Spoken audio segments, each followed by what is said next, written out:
السلام عليكم. اليوم في مطبخ ام والد ان شاء الله راح ندير لكم بقلاوه بعجينه الفيلو. هذه البقلاوه بزاف سهله ان شاء الله، راح تعجبكم اكيد، راح تجربوها وتنجحوا فيها. واش راح نحتاج في هذه الوصفه؟ انا استعملت هذا الكاس، يعني اي قيس عبري به، يعني هنايا ماشي مقيده بهذا الكاس ولا. هنا درت 5 كيسان تاع الفارينه، 5 كيسان تاع الفارينه.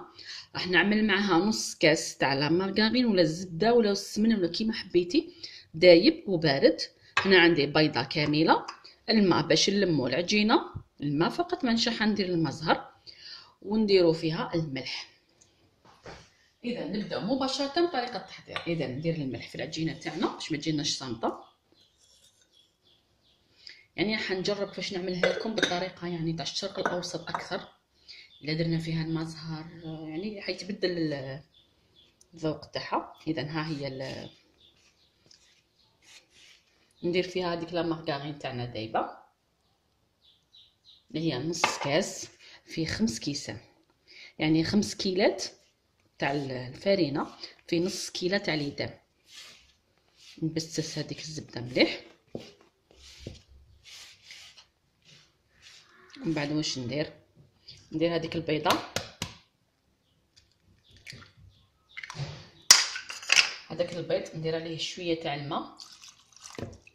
دائما البيضه نحلوها بالماء باش كي نرونو العجينه ما يبقاوناش هذوك النقاط الصفوره في العجينه تاعنا. دائما نحب نمد لكم يعني لي زاستوس، يعني تدابير بهذه الطريقه. شوفوا البيض تاعنا ما بقاش يبان، لكن الا درتوه مباشره البيض راح يبقى يبان، يبقى يعني نقاط صفوره، راح يجينيكم شويه. اذا نلم العجينه تاعنا، العجينه لازم ما نلموهاش مطلوقه بزاف.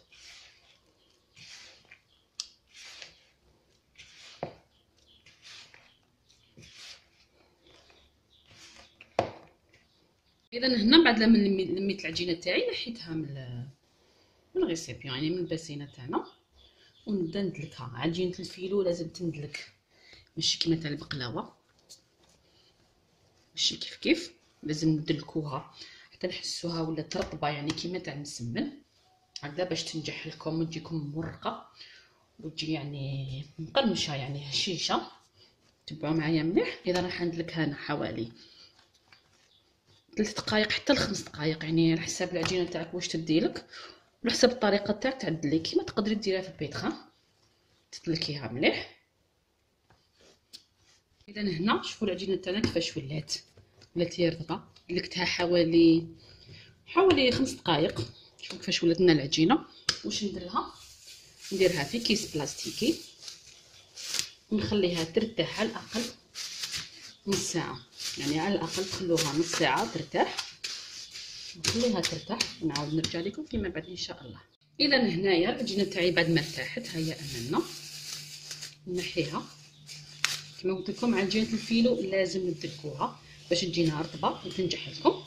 اذا نخرج العجينه من الكيس، ها هي امامنا يعني مرتاحه. واش ندير؟ نعملها على شكل حربوش. بسم الله.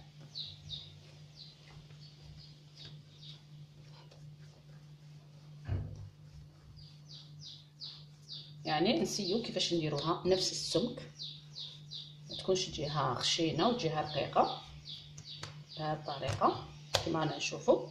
شوفوا العجينه تحسوها الاستيكي يعني هكذا باش تنجح لكم. واش ندير الان؟ هاد العجينه نقسمها على 2 بهذه الطريقه. شوفوا كيفاش تجينا العجينه، تجي رطبه، ان تحسي بلي هذه هي. من بعد واش ندير؟ كل جزء يعني كل نص نحكمو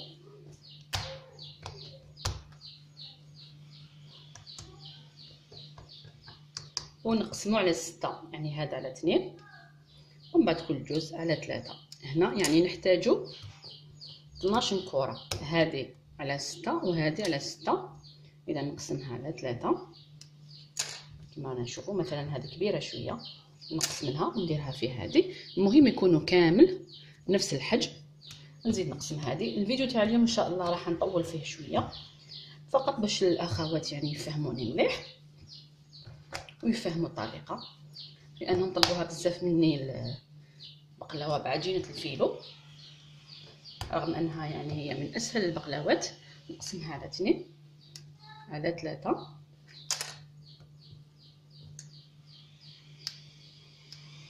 بهذه الطريقه. الان نحكم كل كره ونكورها وحدها. هنا بعد ما عاود كورتهم، المهم 12 كره الحربوش تاعنا نقسموه على 12 كره. واش ندير؟ نغطيها ونخليها ترتاح حتى هي. كل مره لازم نريحوا العجينه باش تجينا سهله في الخدمه. اذا نغطيها ونخلوها ترتاح. اذا هنا بعد ما ارتاحت لنا شويه العجينه كما رانا نشوف فيها لهنا، واش ندير؟ هنا التوريق راح يكون بالنشا، راح نستعملوا النشا في التوريق. اذا نحو هذول يبون من الطريق فقط، يعني باش نخدموا اليز. واش ندير؟ نحكم بالبوله، بسم الله، نديرها لا مايزينا، كميه مليحه تاع المايزينا، يعني ماشي شويه كما رانا نشوفوا بهذه الطريقه. ونحلها بالحلال.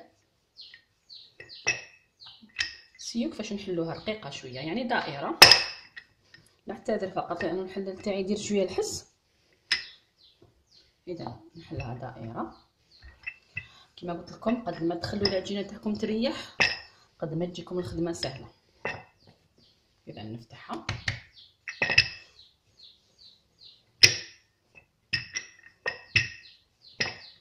ونحطها على جهه من هذه الطريقه. هذه الجهه هذه ندير فوقها شويه تاع النشا، يعني ديروا كميه مليحه تاع النشا. نجيب بوله اخرى نفتحها بنفس الحجم تاع البوله الاولى.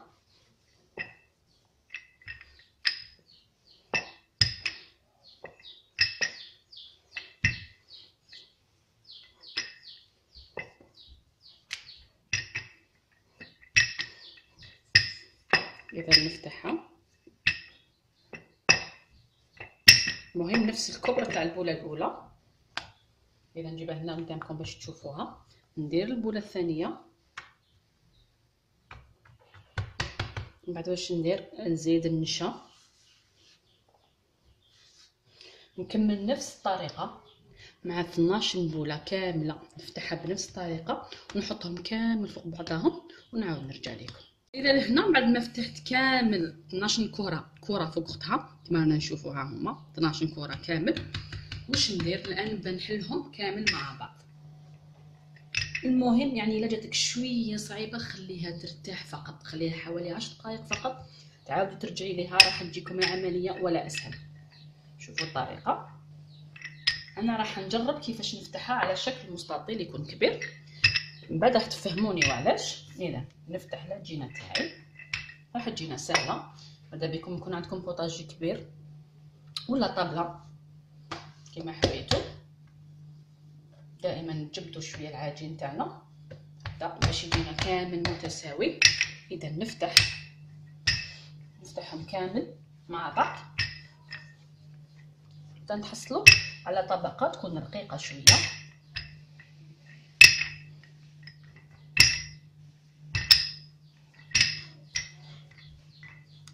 المهم انكم تخلوها ترتاح، يعني دائما هذه الملاحظه، اذا جاتك صعيبه خليها ترتاح فقط، من بعد عاودي رجعي ليها.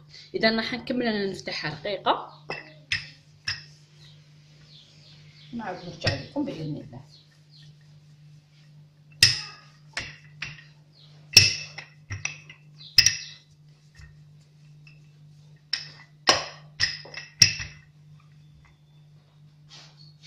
هنا كيما راكم تشوفوا فتحناها رقيقه العجينه.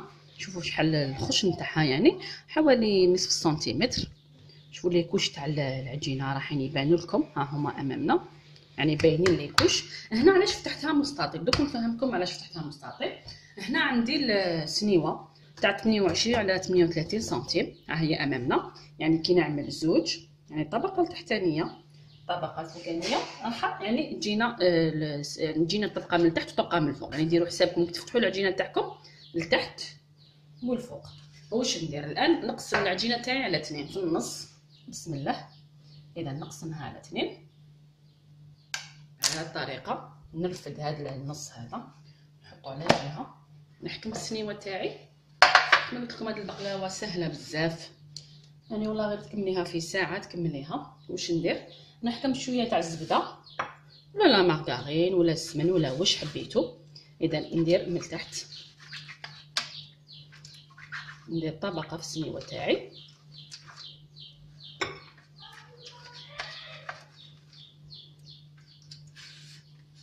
اذا نديرو طبقه مليحه من تحت.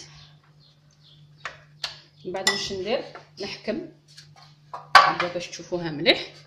نحكم طبقه واحده نديرها من تحت. ها هي العجينه تاعنا واجده، الطبقه التحتانيه ها هي معنا. اذا نديرها من تحت ونسقمها بيدي غير بالعقل. لازم تحطوها وقتها العجينه تريح باش كي تقسميها ماشي راح تعاود ترجع لك يعني. اذا نديرها من تحت. سي كيفاش نخرج هذاك الهواء اللي جاي من تحت. يعني 5 كيسان تاع الفرينه داروا لنا هذا الكبر تاع السنيوه تاعنا بهذه الطريقه. انا نشوفوا من بعد واش ندير، نحكم اي مكسرات يكونوا عندك. انا استعملت فول سوداني، حمصته وطحنته رقيق يعني طحنوه رطب. هذا واش راح نستعمل، ما نديرو فيه لا سكر لا حتى شيء، يعني لا مزهر لا حتى شيء.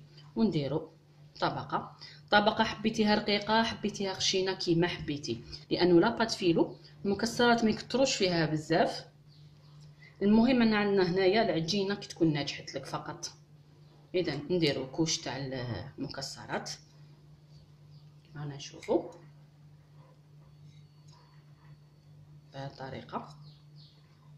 نسيو كيفاش يعني في هذه السنيوه استعملت انا 250 غرام تاع المكسرات فقط، هكذا باش نعطيكم المقادير بالضبط باش تكفيكم.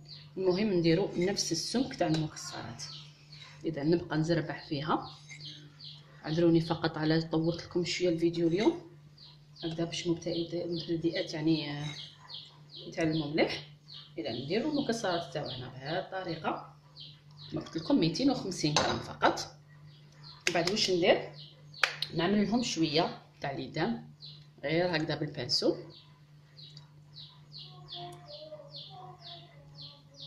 باش البقلاوه تاعنا تجينا بنينه، يعني البقلاوه ما فيهاش ريجيم اللي ياكل البقلاوه يعني. اذا ندير الليدام تاعنا حوالي 3 مغارف كبار ولا. من بعد نعاود نغطيها بالطبقه الثانيه تاع العجين. بسم الله. نعاود نغطي البقلاوه تاعنا كما نشوفوا، يعني طريقه ولا اسهل. هنا انا الحقيقه نحب ندير الطرف في البقلاوه، انا وحده بالذات يعني من الناس يعني نحب ناكلهم. اذا ندير بهذه الطريقه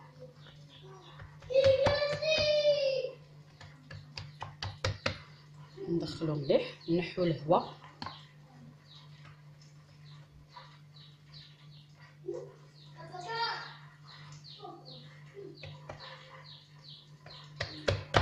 ونقسم الطرف تاع العجينه تاعنا، نقسمهم. شوفوا التوريق يعني راه يبان. هنا راح نوريكم التوريق تاع العجينه تاعنا. شوفوا الورقات، انا مانيش تبان مليح فقط الكاميرا فلو شويه. المهم كاين التوريق تاع العجينه. نكمل نقطع الاطراف. اذا الان نبدا نقطع البقلاوه تاعي. انا حنديرها على شكل مربعات. اذا نبدا بسم الله، نقسم السنيوه تاعي على 2 بهذه الطريقه، ونقطع البقلاوه تاعنا عادي. هنا الا بانت لكم رقيقه، هنا ماشي راح تجيكم رقيقه، لانه هاد البقلاوه كي طيب هذوك التورق هذاك راح يطلع، يعني صايلها كيما لاكوط فايتي كي طيب يتورقوا تعرض لنا البقلاوه تاعنا. اذا نقطعها بهذه الطريقه كما راكم تشوفوا. انا ما وصلتش للطرف باش الورقات فقط ما يطلعوليش.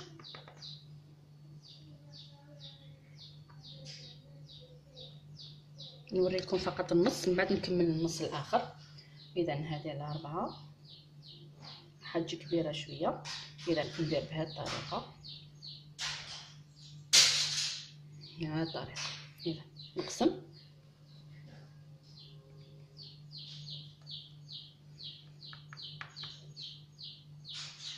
ونسقم في نفس الوقت. ان شاء الله راكم تشوفوا فيا. اذا نقطع كما راكم تشوفوا، يعني ما وصلتش الاطراف نخليهم. واللي تحب دير القيس باش تقطع، نعم ما كاش مشكل، تقدر يعني. ونزيدها ديال ثمين.